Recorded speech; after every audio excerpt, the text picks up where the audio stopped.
Yo les amis, j'espère que vous allez tous très bien.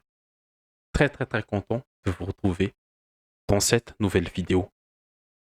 Eh ben, à ce barrage entre le Real et Manchester City ne nous a pas réservé beaucoup de surprises parce que le Real s'impose ce soir 3 buts à 1 au Bernabeu dans le cadre de ce match retour. J'avais espéré un match un peu plus serré, du suspense, du spectacle, mais euh, on voit complètement que cette équipe de City est vraiment malade. Mais il ne faut pas enlever quand même le mérite pour le Real de ce qu'ils ont montré ce soir. Une victoire 3 buts à 1 méritée et une qualification bien méritée aussi au huitième de finale, vu ce qu'ils ont montré au match aller et surtout ce soir au match retour. Et les amis, avant de commencer l'analyse et le débrief de cette rencontre, je vous invite à liker la vidéo et surtout à vous abonner pour ne pas rater les prochaines vidéos parce que à partir de ce soir, la chaîne reprend ses activités. Bon, après cette petite pub, revenons à ce match 3 buts à 1. Comme je l'ai dit, il n'y avait pas beaucoup de suspense de ce rebondissement qu'on attendait parce que ce soir, le Real a bien maîtrisé son sujet, a fait un match très très très sérieux pour moi. Collectivement, ils n'ont pas vraiment dominé Manchester City, mais ils ont su maîtriser cette équipe qui est vraiment malade cette saison. Et tactiquement, on va voir un peu le 11 de départ choisi parler de tacticien de la soirée. Pour le Real, un 4-2-3-1 sur le papier, avec Courtois dans les buts, Ferlo Mendy à gauche, le jeune Asensio, la révélation du Real, en défense aux côtés de Rudiger. Et non, Rudiger, il n'est pas numéro 24, mais 22. Et Rudiger aussi qui fait son retour après avoir été blessé pendant 2 semaines, si je ne me trompe pas. Et Valverde en tant que latéral droit pour pallier l'absence de Carvajal, bien sûr, blessé toute la saison. Et aussi l'absence de Lucas Vasquez. Et au milieu, on a eu Ceballos et Chouameni. Et bien sûr, les 4 fantastiques de fond là, Fini à gauche, Bellingham en électron libre, si on peut dire ça, et Rodrigo à droite, et Mbappé en tant que numéro 9. Et pour City, un 4-2-3-1 aussi sur papier avec Ederson dans les buts et le recrue du mercato hivernal, Roussanov, aligné à droite de la défense avec John Stones et Diaz, l'axe central, et Gvardiol en latéral gauche. Et au milieu, on a eu aussi Nico Gonzalez, l'un des recrues aussi de cet hiver pour les Citizens, aux côtés de Gundogan. Et pour accompagner Marmouche, préféré à Londres en pointe, on a eu Bernardo Silva, Foden et Savinho. Et bon, tactiquement, qu'est-ce qui s'est passé sur le terrain? Le Real a son habitude, quand ils n'ont pas le ballon, ils s'alignent bien sûr en 4-4-2 à plat comme ça, avec Vinicius, Mbappé devant et Bellingham qui prend le côté gauche pour s'aligner avec Chouameni et Ceballos pour former ce 4-4-2. Et son ballon, le Real a été intéressant ce soir parce que ils ont eu ils ont réussi à presser un peu plus de ce qu'ils montrent à leur match, de ce qu'ils montrent. Et ils ont pressé un peu plus cette équipe de City ce soir avec Vinicius Bellingham surtout, bien sûr, et ils n'ont pas, ils sont réussi à faire pas exister cette équipe de Manchester City. Et je pense que euh, Pep, il a essayé de concocter quelque chose, une nouveau approche offensive avec ce dispositif-là parce que dès le coup d'envoi, on a vu que Marmouche et Savigno étaient les deux milieux, pas les milieux, mais les deux attaquants devant. Et Foden était un milieu relayeur et Gundogan était un peu plus haut et Bernardo était aligné en tant que deuxième relayeur. Du coup, City en phase offensive, oui, en phase offensive, était en 4-4 de losange avec Gundogan et Gundogan en numéro 10, Foden Bernardo en relayeur et Nico Gonzalez en numéro 6. Et je pense qu'il ne fallait pas tester cette approche-là pour Pep. Voilà, on va revoir un peu. Voilà, transition, voilà. Il ne fallait pas, comme je l'ai dit, il ne fallait pas tester cette approche-là parce que c'était un match important, même s'il y a fait pas à Londres, oui, et De Bruyne sur le terrain pour City, il ne fallait pas tenter autre chose que ce que City maîtrise déjà, même si ça ne marche, City est vraiment malade cette saison, il n'y a rien qui va, et surtout défensivement, et une nouveau approche offensive dans un match comme ça n'était pas la bonne solution. Et pour moi, Pep, il aurait dû un peu plus oser pour nous donner ce spectacle. Mais avec ce 4-4 de losange, ça a beaucoup facilité la récupération, la phase défensive du Real. Et défensivement, City était aussi aligné en 4-4 comme ça, avec Foden et Bernardo sur les côtés. Ou bien c'était Savigno et Bernardo sur l'autre côté et Foden avec Marmouche. Mais défensivement, City n'était pas encore au point. Et le premier but, c'est l'illustration parfaite de cette phase défensive, de cette défense malade de cette équipe. Le long ballon de Asensio, il a été mal interprété, mal lu par Ruben Dias. Mbappé, avec sa vitesse, on le connaît, et son appel a vraiment déstabilisé l'axe central, Ruben Dias et John Stones. Et la finition aussi que Mbappé fait, c'est une très belle finition, un lob parfait sur Ederson, qui a complètement... Ederson aussi a eu sa part de responsabilité sur ce premier but. Euh, il a hésité à sortir ou pas, et Mbappé, il a eu le flair de l'attaquant, le numéro 9 là.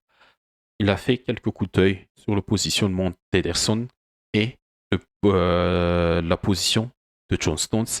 Et c'est là qu'il a décidé de faire ce geste-là, le lob, pour ouvrir le score. Et bon, à partir de ce moment-là, City n'a fait plus rien dans le fond. Le Real, sans vraiment dominer la rencontre, a maîtrisé le sujet de A à Z. Et le deuxième but, encore une fois, l'illustration parfaite de la défense malade de Manchester City. Il a fait un mouvement entre les quatre fantastiques là. Bellingham qui a décalé Rodrigo ou c'était Vinicius. Je me souviens pas, mais il a fait un décalage de Bellingham, une récupération haute et non, pas une récupération, c'était une construction parfaite du côté du Real. Et Bellingham, en tant que dans ce rôle d'électron libre, il parcourt tous les terrains, gauche à droite et tout ça. Un décalage de Bellingham pour Vinicius, ouais, c'était Vinicius, qui s'était excentré sur le côté droit du terrain. Et là, il y a fait Rodrigo qui a exploité un gros espace laissé par la défense de City. Et là, je me suis dit, cette équipe, elle est malade, elle doit se régénérer et essayer de bien finir la saison parce que c'est impossible pour une équipe comme City de laisser tout seul Rodrigo s'intercaler, s'engouffrer dans cet espace-là. Et bon, avec la technique, le talent technique, le talent individuel de ces quatre fantastiques-là, Rodrigo a pu servir Mbappé. Mbappé qui a renvoyé Guardiola à Manchester sur l'action-là pour le 2-0. Et bon, le deuxième but, c'était la claque. Et Pep, je pense aussi que Pep, il a fait plus la tête sur ce match-là parce que à 2-0, c'était fini. Oui, euh, il a lancé le drapeau blanc là, mais et comme je l'ai dit tout à l'heure, il aurait dû essayer un peu plus pour donner plus de suspense parce que même si Haaland était un peu réduit suite à sa petite blessure contre Newcastle, même si Doku, est-ce que Doku il était quand même sur le fait de match là? On va voir un peu.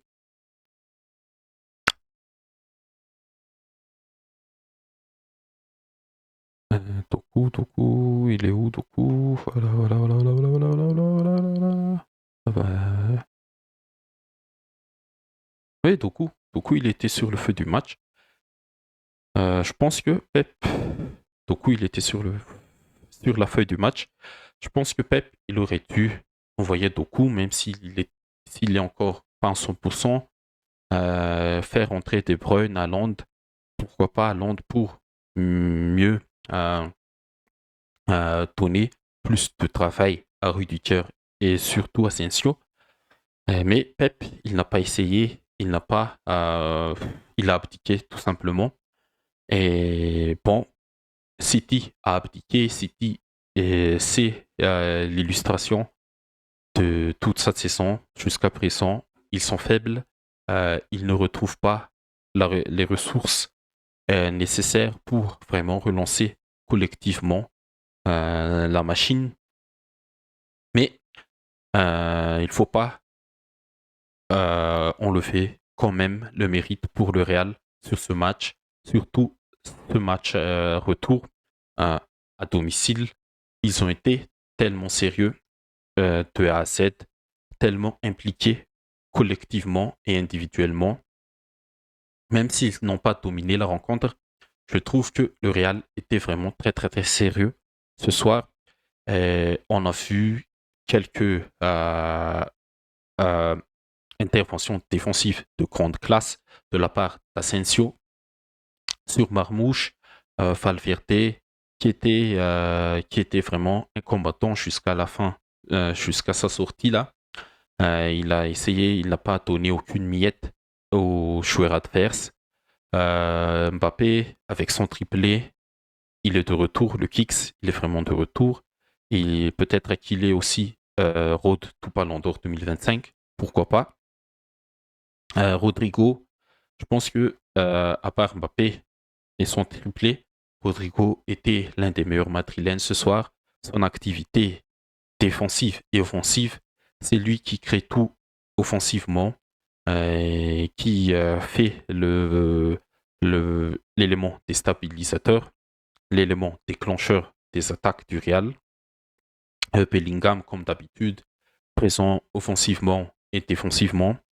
Et Vinicius était un peu le moins bien ce soir, mais il a quand même essayé de faire quelque chose face à cette City-là.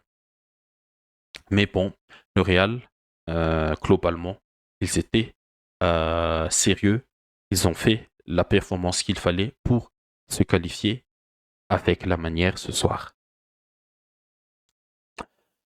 Et bon, au-delà de tout ça, qu'est-ce qui s'est passé dans les autres rencontres là. On va voir un peu. Voilà. Attention. Oh, PSV Eindhoven. Eindhoven et Juventus là, qui se passe encore en ce moment en prolongation. Et Eindhoven qui mène 3-1. 4-3 au score cumulé.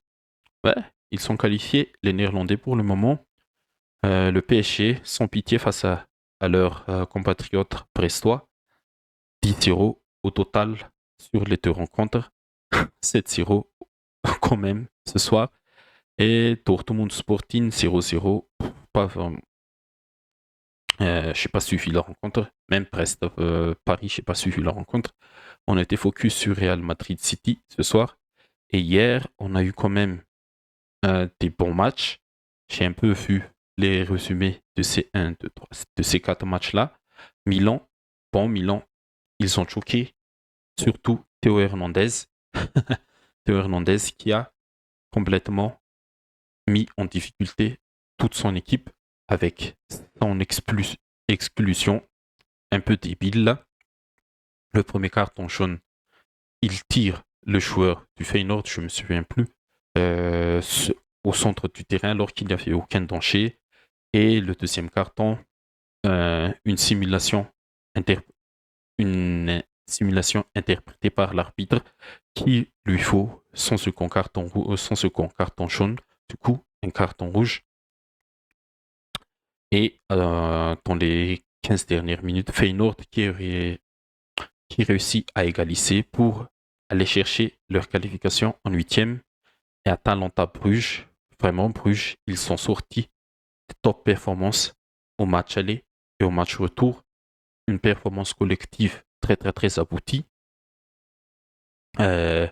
Mérité vraiment cette qualification pour les Belges là. Et le Bayern aussi, ils ont failli étaient emmenés en prolongation par les Écossais, mais Alphonse Davies a sauvé la mission en toute fin de rencontre. Et Benfica Monaco, c'était le rebondissement à gauche à droite. Mais Monaco a craqué en fin de rencontre aussi. À 7 minutes de la fin, un but de c'était qui déjà? On va voir un peu. Ouais, un but de Kokchou. Ouais, un but de Kokchou à la 84e minute. Termine le rêve de Monaco de continuer cette Ligue des Champions. Et bon, vendredi, on aura, euh, le tirage des huitièmes de finale. Et le tableau, il est comme ça en ce moment. Bon, en huitième, on aura peut-être déjà un duel, un grand match, PSG-Barça ou PSG-Liverpool. Les poules font parler vendredi. Et peut-être aussi qu'on fera un petit analyse à chaud de ces huitièmes de finale. On aura peut-être un duel intéressant. Bruges-Lille, pourquoi pas. Pourquoi pas, Bruges-Lille. Et on aura peut-être un Real Leverkusen. Ça aussi, c'est un match-up très très très intéressant. Avec Xabi Alonso qui retourne à la maison et peut-être le futur coach du Real. Et un Atlético Bayern. Ça aussi, c'est un match-up très très intéressant. Et pourquoi pas, dès les huitièmes de finale, un derby madrilène et un Bayern Leverkusen déjà. Bayern Leverkusen aussi, ce sera très très, très intéressant. Le dernier match là, c'était un peu dommage pour les sommes de Xabi Alonso qui ont vraiment dominé la rencontre, mais manque d'efficacité. Ça s'est terminé sur un score nul et vierge. Mais pourquoi pas aussi un Bayern Leverkusen.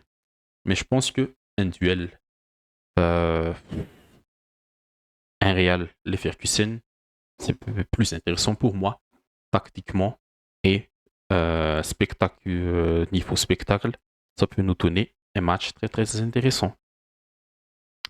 Et bon, on aura peut-être un Feyenoord Inter, un Feyenoord Arsenal. Pour le moment, c'est le PSV qui est qualifié jusqu'à présent. Mais on verra tout ça, ce tableau final-là, vendredi prochain pour les tirages au sort des huitièmes de finale. Ok les amis, c'est tout pour cette vidéo analyse des briefs de ce que j'ai vu sur ce match Real Manchester City. Encore une fois, une victoire et une qualification très bien méritée pour les Madrilènes. Et Manchester City qui est dans la continuité de sa saison, une saison pas en demi-tête, mais une une mauvaise saison pour les hommes de Guardiola. Bon, il ne reste plus pour les Citizens qu'à assurer une place en Ligue des Champions via son championnat et peut-être pourquoi pas essayer de grappiller la FA Cup, on verra. Mais la Ligue des Champions, c'est terminé. Et ouais, dimanche prochain, il y aura Manchester City, Liverpool, et on verra comment les Citizens vont continuer cette saison. Bon, merci les amis pour cette... merci à vous. Si vous avez regardé jusqu'à la fin, merci à vous. Et comme d'habitude, n'oubliez pas le petit like, le petit pouce bleu. Et surtout, n'oubliez pas de vous abonner si vous ne l'êtes pas encore. Merci à vous tous et à la prochaine.